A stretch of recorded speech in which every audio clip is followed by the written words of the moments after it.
That exemption, it's not being honored at this point. DOT has pulled that away from us for reasons that we really don't understand. It had been enforced for some 22 years.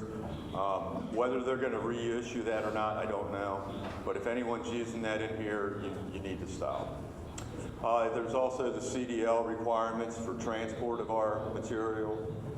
And the hazmat endorsement, you have to have a CDL. It is considered a hazardous material. And finally, we are regulated, as I had mentioned yesterday, by the Department of Homeland Security. Aluminum and magnesium phosphide are considered chemicals of interest to the Department of Homeland Security. And if you possess any placarded amount, you are required to, the initial step is fill out a top screen. I don't know who that applies to in here. I don't know who's done that. If you have questions, I'm not going to go into detail on this. It's a very complicated program, but I'd be happy to talk to anyone after my presentation. Our affiliations, we are affiliated with Chemtrek, who most of you are probably familiar with. They are available for chemical emergencies. Should you have a spill, any sort of chemical emergency, you can contact those folks. They are very knowledgeable. We've worked with Chemtrek for, well, since as long as I've been working for Dagish, and that's been 20 plus years. We are also affiliated with the Rocky Mountain Poison and Drug Center. You can contact them for human and animal medical emergencies. They've got a very knowledgeable staff. This used to be known as ProSAR, and it changed a couple of years ago. And we've worked carefully with these folks to make sure that they understand our product, and and like I said, they have trained medical staff that understands what an exposure to phosphine might mean. All right, a little history. Phostoxin, a new fumigant releasing hydrogen phosphide, or simply another name for phosphine, was invented in 1951 by Dr. Hutter. He was the Dagish laboratory director.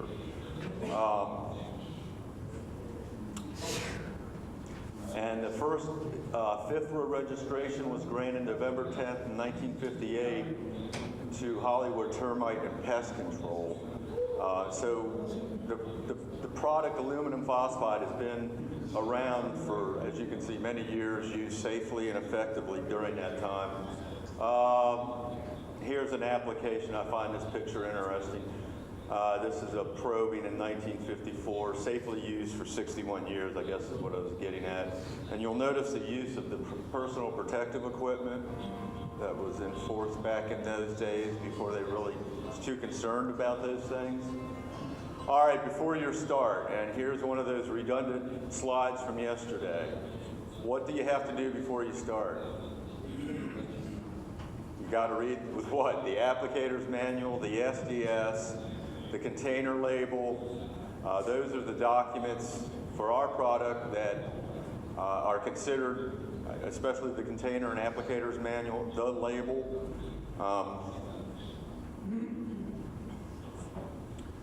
And understand that it is a violation of the law to use this product in a manner inconsistent with the labeling. And I know that you've heard this again and again and again, but I'm going to say it.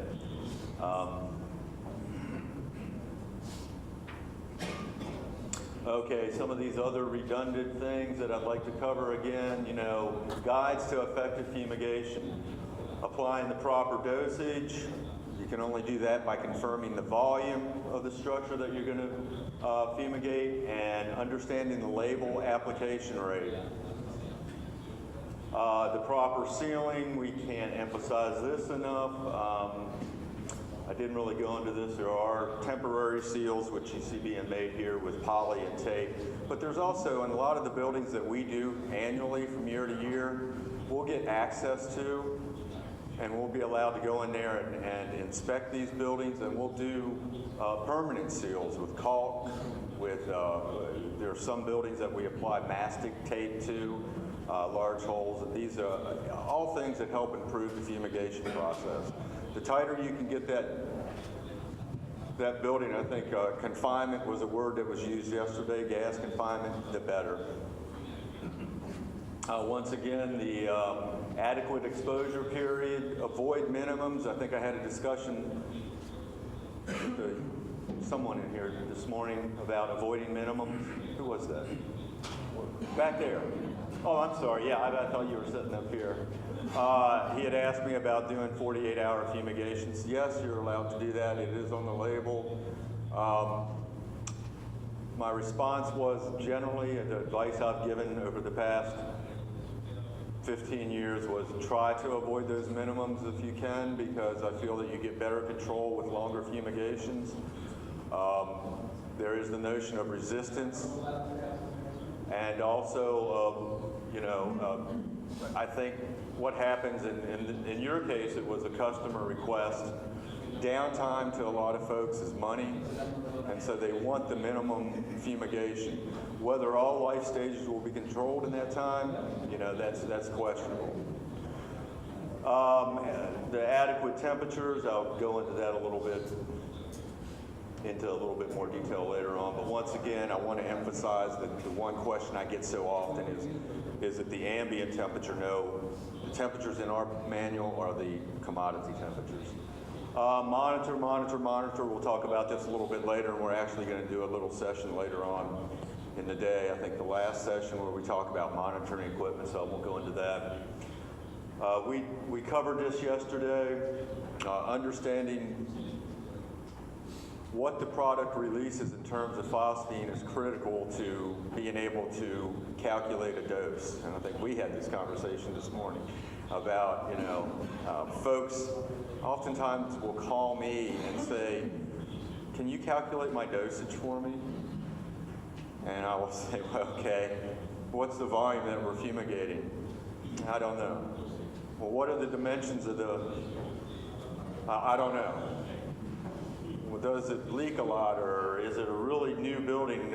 Well, I don't know. And so when I said, can you calculate my dosage? I said, no, I can't, not based on what I'm hearing. Okay, the decomposed product. I'll put this picture up here. Back a while back, you may have remembered that we had an anthrax scare. It's been a number of years ago. White powdery substance. Well, the phone started ringing off the hook at Degish. Every rail car, every container, every ship, they saw this white, but it had our placards on it, and they wanted to know if we knew anything, could this be it was just a disaster. But the reason I show this is that is what the decomposed product looked like. It's a whitish gray powder. And these next slides maybe will help you understand. Yesterday I talked about how our product breaks down, and it's a function of temperature and humidity. The higher the temperature, the higher the humidity, the faster the breakdown. What you guys really never get to see is after you make an application, you throw the tablet, say, into a grain bin, or you put a pre-pack in a rail car. You know what it looks like when you start out? It looks like a tablet, okay? And it's got little white specks in it. That's the ammonium carbamate that I made reference to yesterday. But what happens to that over time? What does it look like as it reacts? So I made these slides up a while back just to show you.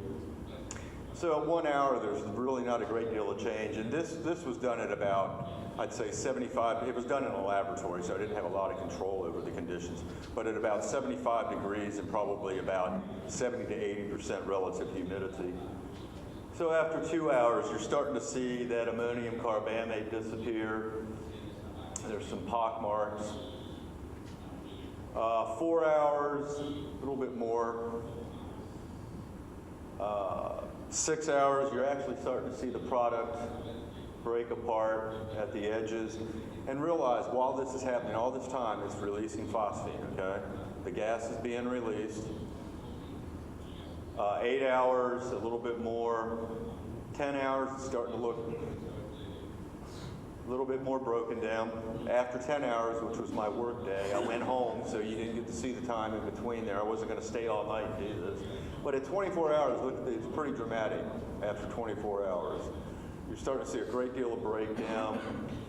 26 hours, 28 hours, 30 hours, it's becoming a pile of dust.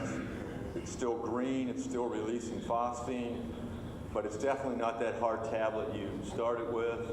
32 hours, and I think that's where I stopped. But that's what's happening in the grain bin, and I think this is kind of informational in that it helps you understand how this product works. And yesterday I had a question from Juan about the humidity. Here's a graph that illustrates the effect of temperature and humidity. If you look at this yellow line,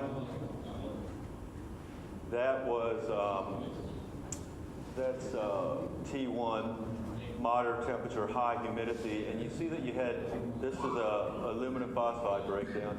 You had almost complete breakdown or hydrolysis in just a little over 25 hours. But as that humidity drops down here to low humidity, you can see it can take up to 70 to 75 hours to achieve the same results in breakdown.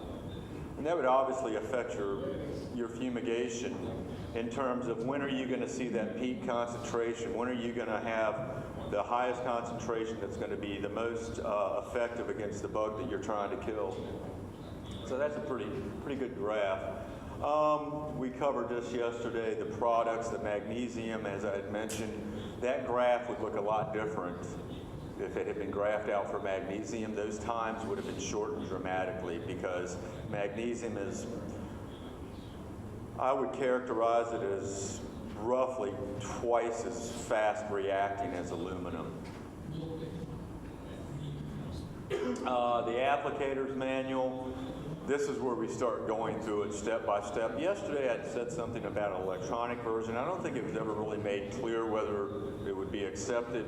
There's one thing I want to say that I was told by some of the pesticide investigators in the States, was that if you have an electronic version and you're using it as your,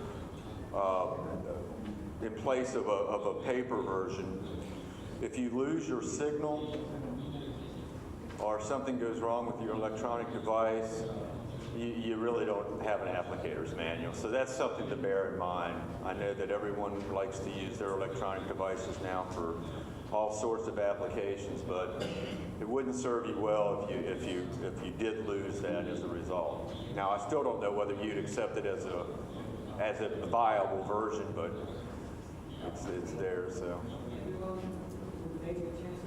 Yeah, take it.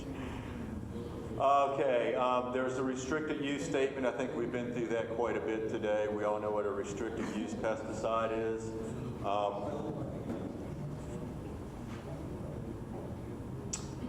Once again, the important thing bearing in mind is that this is restricted use. You have to be a certified applicator or pesticide dealer to purchase it. The initial instructions I covered yesterday. On these instructions,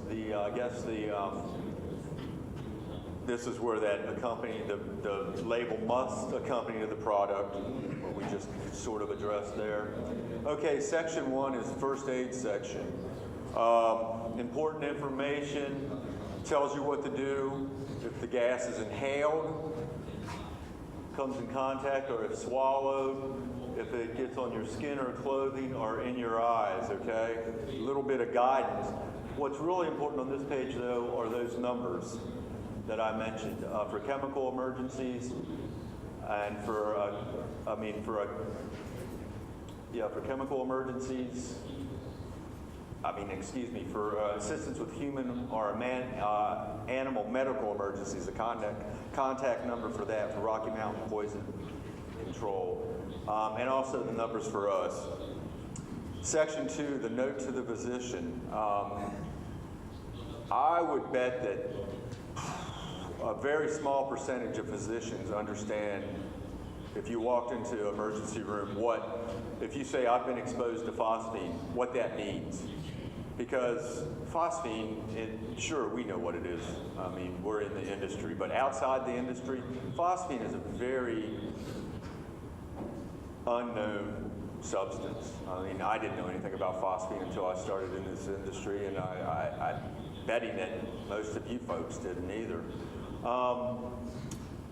And this brings back to having this applicator's manual present, and I think someone alluded to this earlier. If you have this with you, you feel that you may have been exposed, you're feeling bad, you need to go to the emergency room, this is good information for the doctor, all right? So you have it right there with you, so he doesn't have to go, look, what is phosphine? What do I do? Section 3 is the chemistry. I covered that yesterday as well. Once again, our fumigant differs from the gaseous ones in that we do have a chemical reaction taking place, and it's important to understand that chemical reaction. Section 4, the precautionary statements. Once again, I think yesterday, what can't you fumigate? Electronics. You'll see the corrosive effects even on sprinkler heads. I didn't point this out yesterday, but generally we routinely fumigate warehouses that have thousands upon thousands of sprinkler heads in them, year after year after year, and they have a change-out schedule, but it's not even based on our fumigation. It's based on the recommendations of the sprinkler. So you really don't see this type of corrosion. It doesn't happen during 1, 2, 3, or even 4 fumigations. Section 5 is the pest control, a wide variety of pests.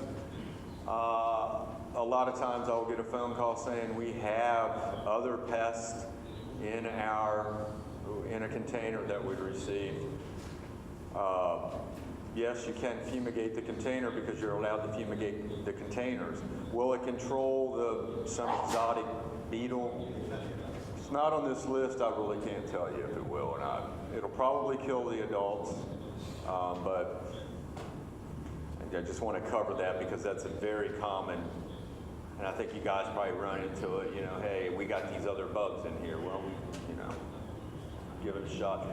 Commodities which may be fumigated. It looks like a little bit of that got cut off there, but that's section 6. That's also found in section 6. What we've added is you can now fumigate fresh fruits and vegetables. We in our Fumicell and Fumistrip manual, we've always leaned towards doing that. The difference between the Fumicell and the Fumistrip is it doesn't contain ammonium carbamate, if you recall that from yesterday. It doesn't release ammonia, it doesn't release CO2. What we found in the past is that ammonia can be damaging to fresh fruits and vegetables. Since that product doesn't have it in, we have added those commodities to this section of our label. The exposure conditions in section 7, once again, I emphasize it's a function of temperature and time. And as you can see here, the same questions from yesterday, and I sent this table, but the fumigation parameters, and answering that young man's questions back there again, try to avoid these minimums. Dosage rate guidelines, maximum dosage rates, and recommended dosage ranges. You'll notice on our label, and this comes up a lot too, we have a tremendously broad range of dosages. I mean, and why is that? Well, because there's so many different structures that you can fumigate with metal phosphides. We give that broad range to account for maybe it's a brand new silo that's really tight. You can go on the low end. Maybe it's an old silo that leaks a lot. You can go on the high end. That's why there's such a broad range. A lot of folks will call me and say, "Well, how do I know?" And so you're just going to have to take readings and figure out what you're fumigating. I put these slides in here because I believe these presentations are going to be available somewhere in the cyber world. And I'm not going to go through and go over the volume terminology, but if you can access these, it does give you the calculations on how to do various structures, cones, whatever. If you had to do a silo, there's the... All right, section 9, protective clothing. What's recommended in our label in section 9 as far as protective clothing? At a minimum. This kind of differs from the other fumigants because all we recommend is that we wear dry cotton gloves. There's no other, and then of course there's the respiratory protection, but that's addressed in a separate section.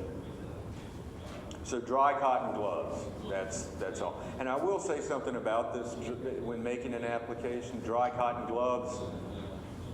I guess it's been a while back, I had a phone call, a guy made an application, he had gotten in his truck. He had a personal monitor that he had just left on, I suppose, and it kept going off. And my first thought was maybe a tablet had dropped into your pocket. You know, those things happen. Or maybe one dropped out into the car somehow. Well, after we discussed this a little bit, we come to find out that it was actually the residue on his gloves. He had thrown in the cab of his truck. There was enough dust on those gloves, you know, that it was emitting phosphine, and it was enough to set off his personal monitor. So something to bear in mind. Okay, the respiratory protection, we've covered this yesterday, but you know from 0 to 0.3 of a part per million, no protection required. 0.3 to 15, you have to have the full face approved, NIOSH approved mask and canister, and that is a full face. I've had people ask me about half face. There is no half face mask approved for use with a phosphine canister. They're all full face. And then, of course, above 15 are unknown and SCBA. The requirements for a certified applicator, we did this, and I think it was covered by Kurt. You know that you got to be present when making the application, and you got to be present during the initial opening to start the aeration.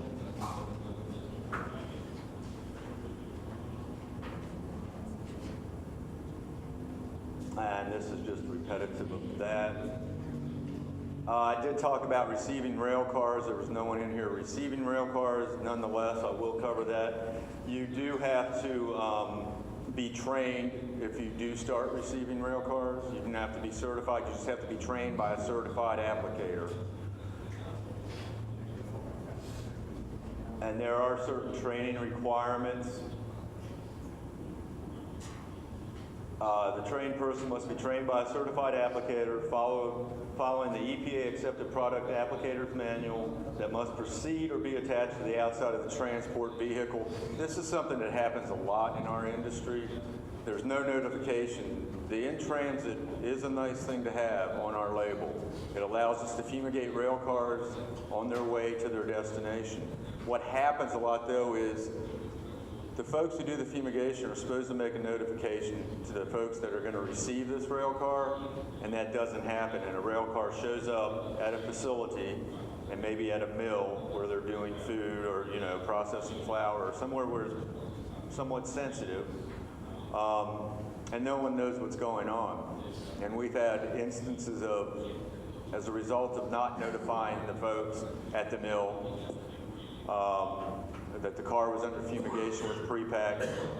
And I think you said you worked at a mill, correct? Yeah. Can you imagine getting a car in? You won't get a car in, but can you imagine getting one in? And we've actually had our product sucked out of the rail car, out of the flour car, and through the mill, ground up into little pieces. And that's usually followed by a phone call saying, is this safe to eat? Is this? Because we didn't know it was under fumigation. But what these trained people have to do is know how to aerate the vehicle or how to transfer the commodity without having anyone exposed. And since we're not doing that in here, I'll leave it at that, but just something you need to be aware of. Okay, Section 13, gas detection equipment. I know that everyone's covered this. We have a little bit different toolbox of gas detection equipment, but it serves the same purpose. It's for personal protection. There can be stationary equipment. If there's a facility that does a lot of fumigation, sometimes they'll go with stationary monitoring equipment. Or it can be portable, used for, once again, industrial hygiene readings, or what I'd like to say is fumigation characterization readings, or efficacy readings. And what we're going to do later on, Steve and Kurt and we're going to talk about gas detection. And I think that you might have some stuff here to demonstrate, and I brought some things, so I won't go into a great deal of detail here, but I think that'll be a good thing to. How many of you guys are using gas detection with posse? Okay, so it's not something total, because that's not always the case. Section 14, notification requirements. I covered this yesterday. I want to re-emphasize it. The user must immediately report the theft of any phosphine fumigants to the local police department, and then inform the registrant, because the registrant has to inform the EPA.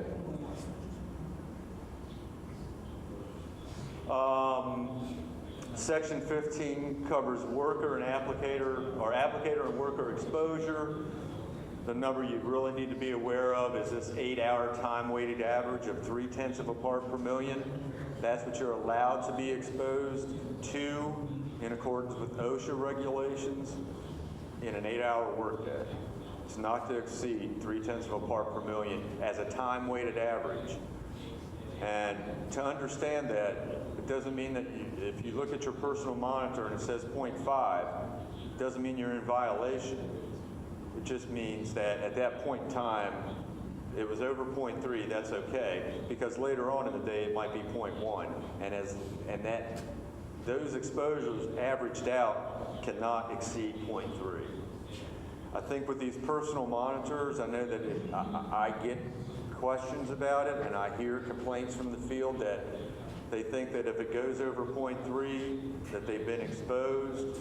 Workers complain to employers, et cetera, and you've got to understand it's a time-weighted average. Section 16, placarding of fumigated areas,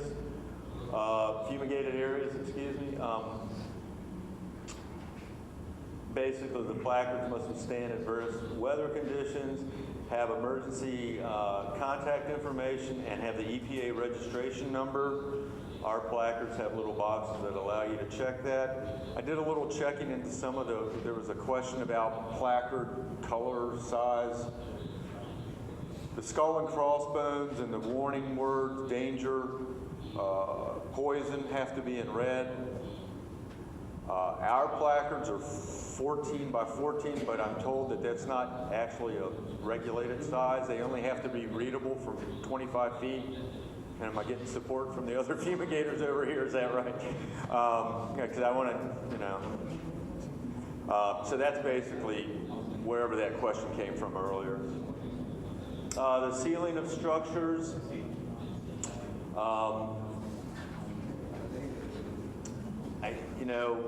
I've said this several times, but this can't be emphasized enough, and those folks that are doing fumigations know the importance of this.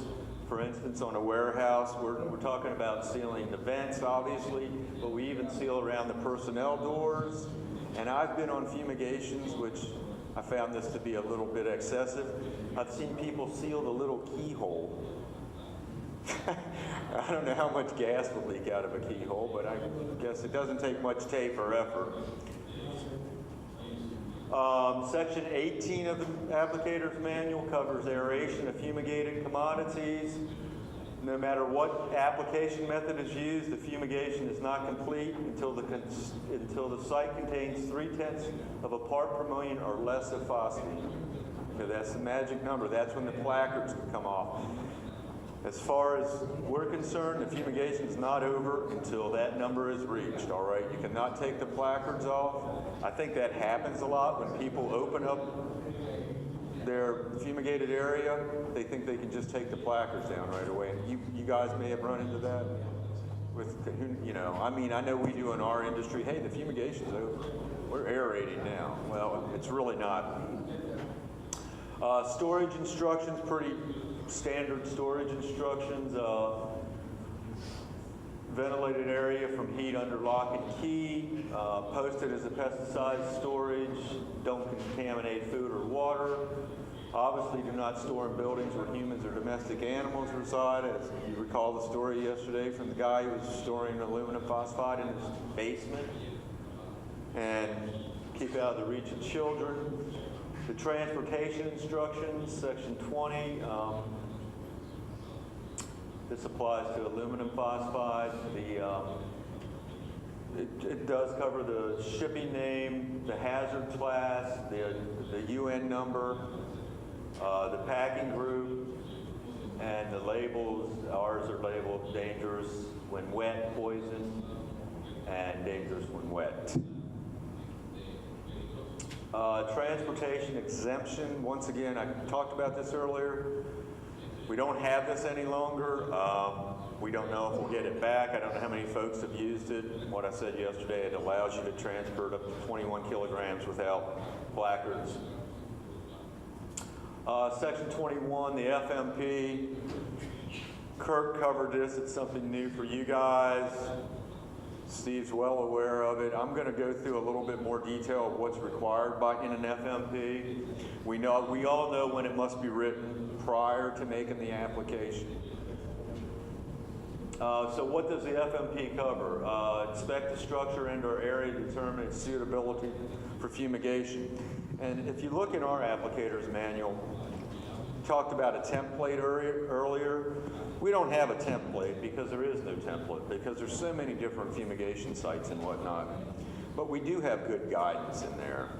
I mean, it pretty much runs down these steps right here. This is what you need to do. When sealing is required, consult previous records for any changes to the structure. You know, I think this was brought up yesterday. Review of documents from prior fumigations. You talked about that, right, Kurt? You can go back and learn from the history. Someone talked about it.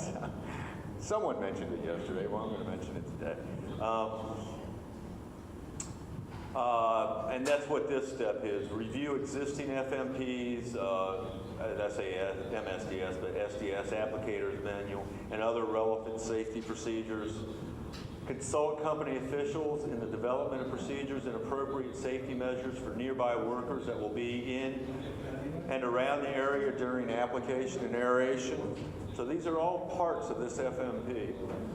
Consult with company officials to develop appropriate monitoring plan that will confirm that nearby workers and